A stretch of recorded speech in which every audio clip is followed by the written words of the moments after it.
Sabay-sabay po nating basahin ang Aklat ng Mga Awit, chapter 34, verses 1 to 22. Sa lahat ng pagkakataon, si Yahweh ay aking pupurihin.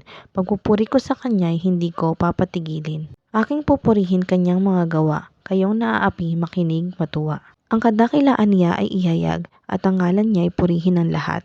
Ang aking dalangin dininig ng Diyos, inalis niya sa akin ang lahat kong takot. Nagalak ang aping umasa sa Kanya, pagkat di nabigo ang pag-asa nila. Tumatawag sa Diyos ang walang pag-asa, sila'y iniligtas sa hirap at dusa. Anghelang siyang bantay sa may takot sa Diyos, sa mga panganib sila'y kinukupkop. Tingnan mo at lasapin ang kabutihan ni Yahweh, mapalad ang mga taong nananalig sa Kanya. Matakot kay Yahweh kayo na Kanyang bayan, nang makamtan nyo ang lahat ng bagay. Kahit mga leon ay nagugutom din, sila'y nagkukulang sa hustong pagkain. Ngunit ang sino mang kay Yahweh ay sumusunod, mabubuting bagay sa Kanya'y di mauudlot.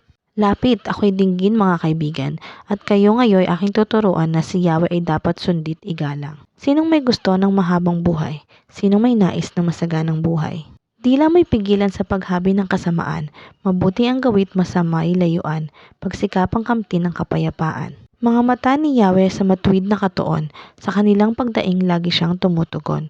Sa mga masasama siya'y tumatalikod, at sa alaala sila'y mawawala. Agad dinirinig daing ng matuwid, iniligtas sila sa mga panganib.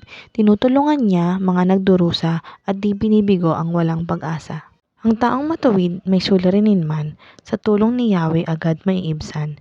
Kukupin siya ng lubos-lubusan, kahit isang buto'y hindi mababali.